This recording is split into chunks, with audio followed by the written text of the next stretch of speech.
สบายดีตอนนี้พวกเขาก็อยู่บ้านหกหัวพร้อมโดยทีมงาน หรือว่าหมู่คณะสิพากันไปเที่ยวป่า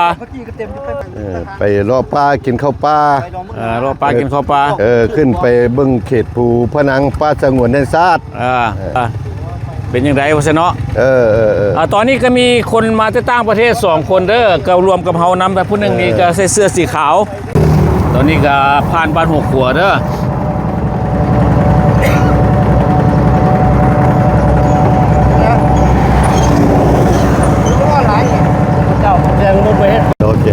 ตอนนี้ก็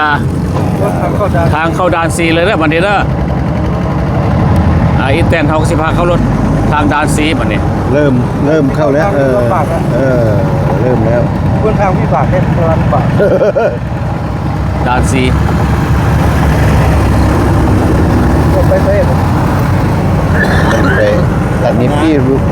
ไปต้อนเอาสมาชิกพี่ที่นั่งบ่ได้เลยได้บัดนี้ดิงามือยอกมือทั้งไปแล้วโอ้ยระวังตักหงายเด้อคนบ่ได้เลยได้นั่งไม่ใช่เอาขาไว้ใส่แสงแม่นแท้มาแป้นสนุกพัดไม่นะเป็นทานเขานั่งเลยแม่นตัดไม่ก็ได้นะยิงไม่เท่าแสงมีมันแป้นต้องเอาพวกเขาฮอดทางแบ่งกันที่เข้าด้านหินแตกแล้วด้านหินแตกด้านซีเมนละคอยหินแตกมันเริ่มเข้าป้าแล้ววันนี้ขึ้นภูตีนภูพนังแล้วตัดหัวเสือที่บอกใกล้เช้าตัดหัวเสือแล้วนี่แหละเหมือนท่องเที่ยววันนี้บ่มีทางยางแล้วตัวบัดนี้บ่เบิดทางยางเบิดแล้วเป็นทางลุงลังทางแบบโลกตกเตกแล้ววัฒนไปเนาะทางในป่าไฟฟ้าก็บ่มีแล้วบาทนี่อันนี้ฮอดอะไรนี่ท่านเต่านี่กำลังที่ขึ้นด่านมวยเท่าแล้วว่าด่านมวยเท่าใช่ไหมด่านมวยเท่าโอ้เอาไปไทยละน้อยเฮาสิไทยเป็นตอนไปพี่ๆน้องๆเมืองเด้อว่าในป่าเป็นยังไงแล้วก็ทางสะดวกสบายสำหรับไม่ซอดไม่แซดกันอย่างคือเก่าแต่บนใหญ่แล้วถนนหนทางก็เป็นแนวนี้แหละ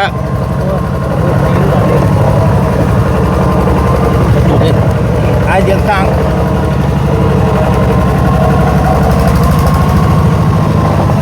แล้วค่อยบอกคำบางบอกฟ้ามัดเต้นเลยมันได้ปุนนี่ได้แต่ตั้งไกลไปเลยนี่ตัดเรื่องเดียวตัดเรื่องยังเลยโซเฟอร์หมอบอยู่บนโซเฟอร์กันเลยจะง่ายดีในเต้าป่ะนี่แบบนี้กำลังขึ้นด่านมวยเท่าเลยนะคอยมวยเท่าของห้องมวยเท่าอ่ะขึ้นคอยมวยเท่าแล้วเนี่ยถึงนั้นก็เป็นด่านนี่ขึ้นได้บ่เนาะรถที่แถวนี้เนาะขึ้นได้บ่รถเท่าได้อยู่ทางรถเก้า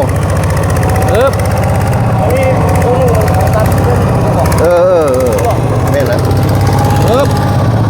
ซิกแซกนี่จะได้บาทเนี่ยเอาซิกแซกบ่ได้เลยเอาทหารอยู่พวกโอ้ได้ลงซอยกันบ่เนาะบาทเนี่ยเนาะแหมเอาขึ้นผ่านจุดนี้ได้ก็ว่าเก่งเติบแล้วเด้อ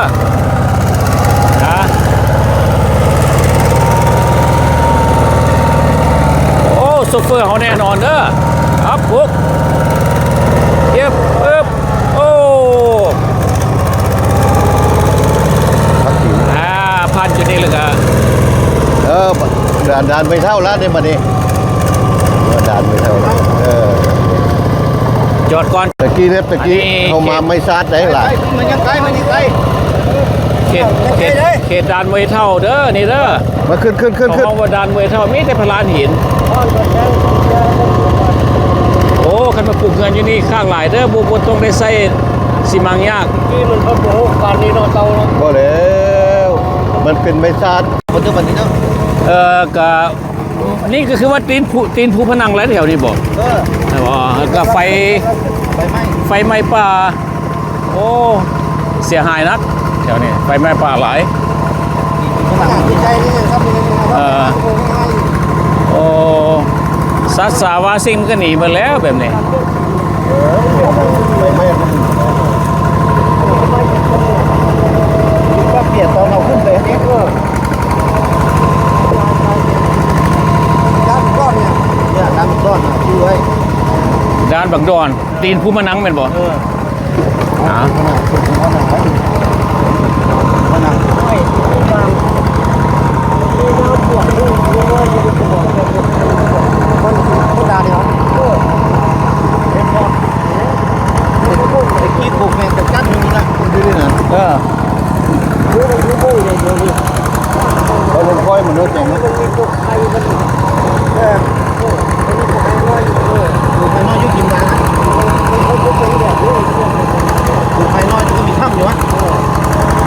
โอ้ยืบ เรื่องทางก็ว่าเรื่องทาง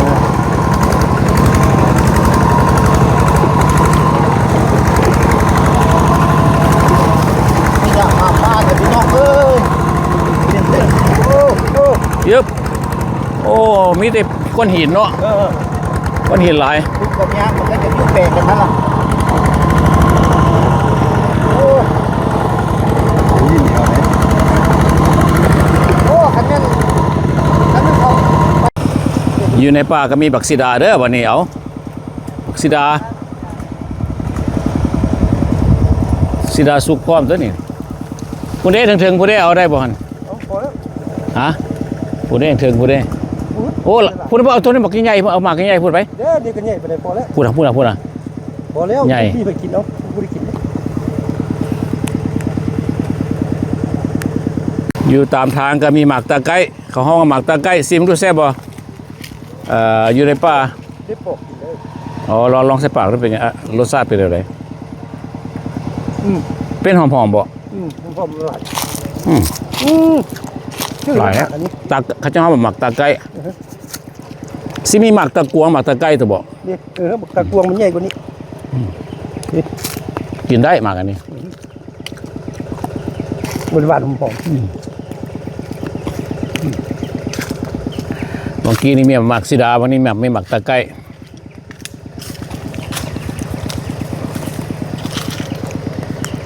นี่แหละหมักตะกวงอันนี้แหละเขาซอกหายเนาะหมักตะกวงอยู่ในป่าหายากเด้อนี่เด้อหมักตะกวงแล้วนี่นะไอ้บ่มีหมักตะไคร้หมักตะกวงอยู่ในป่า เบิ่งหมากไงดิ อันนี้หมักอย่างบุฮูจักเด้อแม่นหมัก ไปถามเจ้าป้าก่อน อันนี้เฮาบูจักบ่กล้ากินเด้อติเนี่ย คือบึกซ่านเฮ้ย บ่แม่นติ นี่เหรอหมากนี้ไปถามตัวมันเด้อ ไปลองถามพวกเซี่ยวซานเบิ่งเขาบ่ฮู้ ถามกันแล้วสิบอกว่ามัน ตอนนี้ทีมงานเฮาก็ได้มาฮอดมาถึง หอดบอลพักแล้ว บ่อนพักแล้วรถเฮาก็จอดอยู่พลานหินเป็นที่เรียบร้อยเพิ่นพามาลีนบัดนี้เฮาได้เลือกเอาสถานที่ตัวนี้คือว่ามันเหมาะสมสนอกเพราะว่าบ่อนดังไฟก็คักแล้วก็มันสะอาดสะอ้านดี มีแต่พลานหิน อันนี้แบบธรรมชาติแท้ๆเลยนี่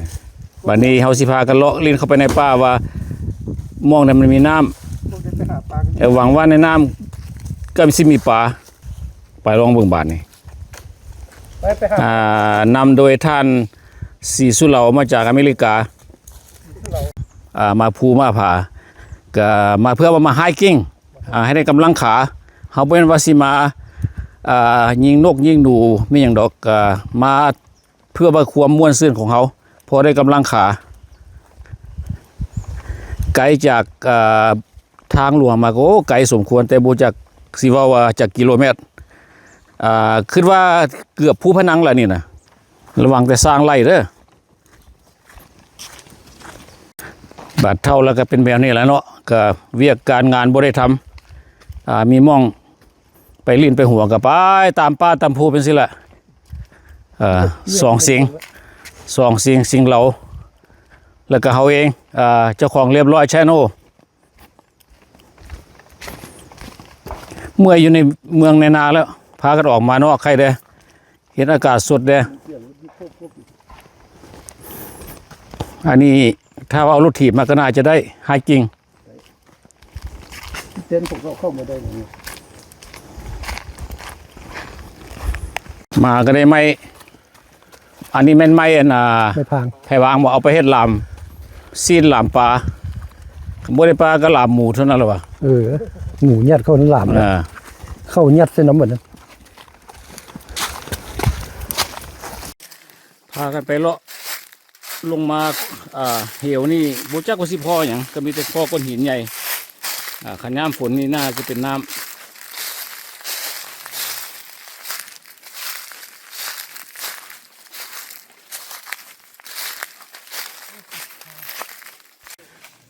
ไกลสิเห็นน้ำแล้ว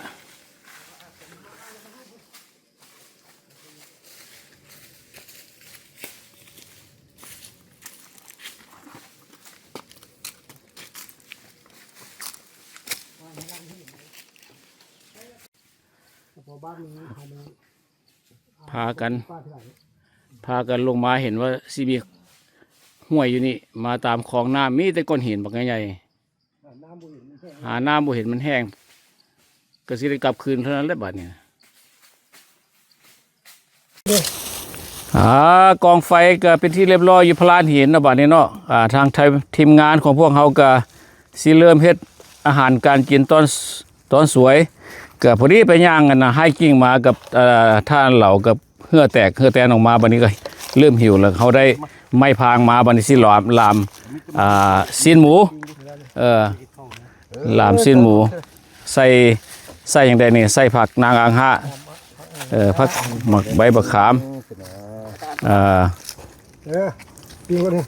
อดีตนายพันเต้าซอยอย่างนี้นะที่ปิ้งเด้ปิ้งดูข้างมันได้นี่ปิ้งวะปิ้งดูข้างหมูป่าเลยเคยมีอดีตท่านหมอลมศักยาสัตวแพทย์แล้วก็ท่านแสงหนักสัตวแพทย์ผู้ช่วยแต่ก่อนมีแต่อดีตทั้งม้วนเลยอันนี้ก็รถจอดอยู่นี่ตั้งหมกตั้งใจได้นอนหายกินมาเมื่อยเหื่อแตกเหื่อแตนวันนี้เขาถามจุดประสงค์เป็นอะไรจุดประสงค์มานี่เพื่ออย่างแท้กันแท้โอ้มานี่ก็นึงก็มาจุดประสงค์ก็มากินข้าวปลาแล้วก็มาเที่ยวมุ่งธรรมชาติเนาะผู้ธรรมชาติอันป้าสงวนแห่งชาติภูพนังเด้เขาว่าป้าไฟไหม้ก็พากันมาเลาะเบิ้งเนาะทายทำเบิ้งให้พี่น้องป้องไปเบิ้งมันสวยสดงดงามขนาดใดธรรมชาติภูพนังเฮามันเป็นแนวใดนี่เด้ประสงค์กันนั้นผู้ใดบ่เคยเห็นละเบิ้งเอาเด้อนี่แหละธรรมชาติภูพนังงามแท้ไปนี่มีแต่ก้อนหินมีเนื้อขาคำว่าดานนี่ว่าคำว่าดานนี่ไม่หยังโอ้คำว่าดานนี่มันลักษณะว่าดานมันเป็นพลานหินเนาะมันเป็นพลานหินเป็นขี้หินเป็นแผ่นเป็นก้อนบักใหญ่แล้วคือเท่าโบราณเพิ่นว่าพลานหินเนาะหรือว่าดานจังซั่นเนาะเป็นพลานหินละจุดนักนะพลานหินรุ่นใหม่สิบ่ฮู้ว่าดานมันเป็นแนวใดเนาะเขาฮู้แต่ว่าไปตรงบ่เส้นผู้มันทางบ้านเขาเลิ่นดานกันขี้หินน่ะเนาะมันขี้หินเป็นลวดไปเบิดเด้เป็นหินเป็นอย่างคือเห็นนี่ละเอาติบเข้าดานติบเข้าก็นึ่งมาแต่บ้านตัวนี้เรียบร้อยตัวนี้เรียบร้อยเด้ลามบัดนี้ลามความที่ลามยังบ่ทันได้ลามความห่างกาเกียมโอ้ปิ้งหมูนี่เป็นตะแซ่บไว้เนาะคุณผู้ทำหาแล้วเด้เป็นถามหาแล้วดีย่างมาโอ้ปิ้งซีนี่เป็นตะแซ่บเท่านี้กินเอาไปในรถ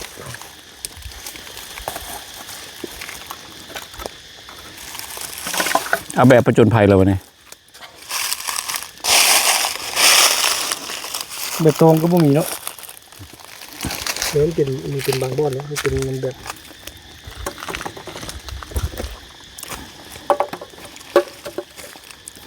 เหมือนที่ยังกันเดินแบบนี้ปลาส้มนี่เอากันแม่ชิมปลาส้มนี่ของยางเอาลงมือไผ่มาเด้อไผ่ซี่อยากใหญ่ละมานี่ห่วยอายเยอะไปอายได้แสง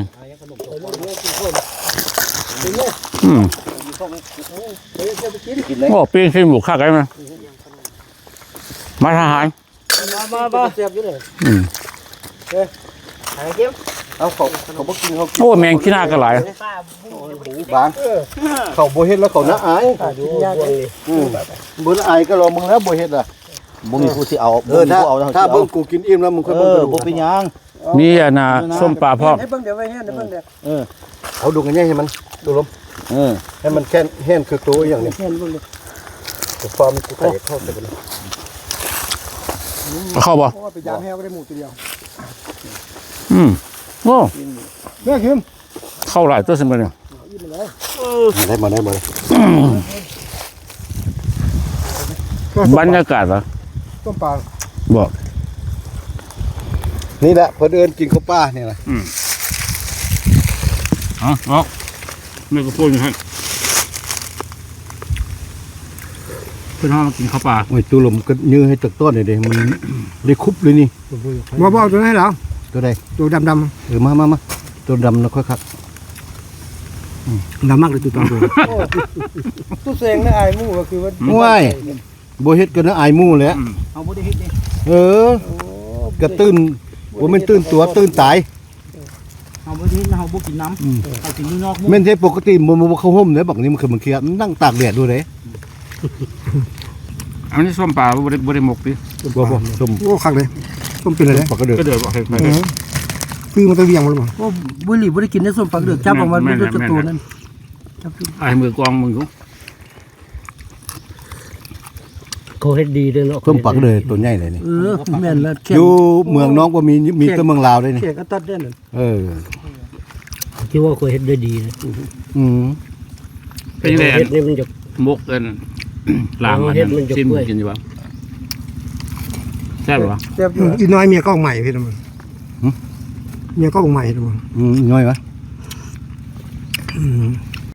รถอันนี้มันบ่มีเบรกบ่มีเบรกต้องได้ลงคอยต้องได้ซ่า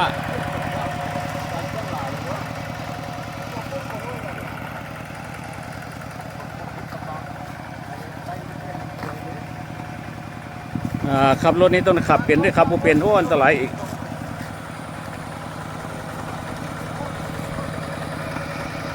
นี่แหละเนาะก็ถือว่าเป็นประสบการณ์ครั้งแรกที่เฮากับสหายเราได้มีโอกาสมากินข้าวปลามาเว้านัวหัวมวนกับพี่กับน้องได้เห็นธรรมชาติอยู่ในประเทศลาวของเขาขอขอบใจหลายๆพี่น้องที่เข้ามารับชม